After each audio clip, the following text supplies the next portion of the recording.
चाय रखकर वो शर्माते हुए वापस मुड़ी तो उसे देखने आने वाली आंटी ने कहा, बेटी हमारे पास नहीं बैठोगी। उसे न जाने क्यों लगा था कि आंटी के लहजे में तंज है। वो लड़की झिझकते हुए बैठ तो गई, मगर उसके दिमाग में वो सब लोग आने लगे जो पहले भी उसे देख कर जाते थे और तरह तरह के सवालात करते थे। उनके जाने के बाद वो अपने अम्मी अब्बू की बातों से अंदाज़ा लगाया करती थी कि वो लोग क्या कह कर गए कि उसे उम्र ज़्यादा होने पर और कभी हाइट कम होने की वजह से नापसंद किया गया। आज भी वो ऐसे ही सवालात से डरी हुई बैठी थी कि आने वाली आंटी जी की आवाज़ सुनी।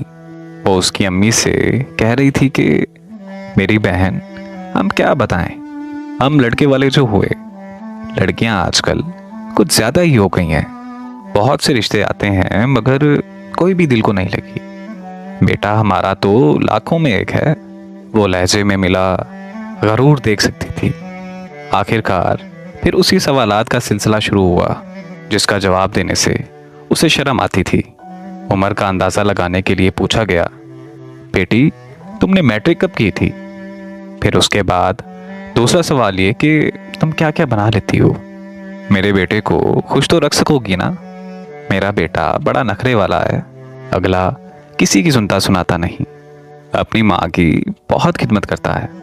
तुम गुजारा कर तो लोगी ना? जवाब दे देकर उसका दिल रोने लगा था। फिर उसके तखील ने सब्र का पैमाना छोड़ दिया। बेटी थी आखिर। उसका रोता हुआ दिल उसको हिलाकर सवाल करने लगा कि या अल्लाह, मैं बेटी हूं या जानवर? मेरा रिश्ता हो रहा है या फिर सौदा? मेरी बोली लगाई जा रही है या फिर शादी? मेरी भी अहमियत है या फिर मैं बेकार हूं? कल भी मैं बिक रही थी, तब पैसों में आज भी सौदा किया जाता है निकाह के नाम पर। अचानक आंटी की आवाज ने उसे तकील से निकाला कि बेटी तुम मेरे बेटे के लिए। आंटी कोई और वार करना चाह रही थी कि उसने गुस्से में आकर टोक दिया, बस माँ बस। वो अपनी माँ पर चीख पड़ी, अम्मी क्या तुम मुझे इस घर में थोड़ी सी भी जगह नहीं दे सकती? बस थोड़ी सी माँ। माँ मैं तुम्हें कभी तंग नहीं करूँगी, मैं जॉब करके कमा लूँगी। अब मेरी बस है माँ। ये रिश्ते के नाम पर रोज़ मुझे व्यापारियों के सामने पेश करने से रुसवा न करो। मैं कैसे सुनती हूँ ये सब, ये सिर्फ मैं जानती हूँ। माँ तू भी किसी की बेटी है, तू भी जानती है। मेरी माँ रो पड़ी। मुझे उसने कुछ नहीं कहा तो आंटी ने उससे बदतमीज़ कहा और कहा कि हम लड़के वाले हैं, हमें हज़ारों लड़कियां मिल जाएंगी। और ये कहते हुए वो पांव पटकते हुए हमारे घर से चली गई, जैसे बाहर बहुत सी लड़कियां उसके इंटरव्यू के लिए खड़ी हों।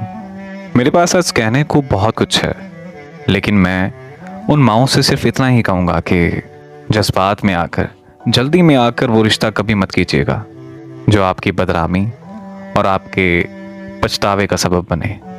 बेटियां अल्लाह की रहमत होती हैं, तो इन्हें जल्दबाजी में आकर घर से बेदखल मत करें।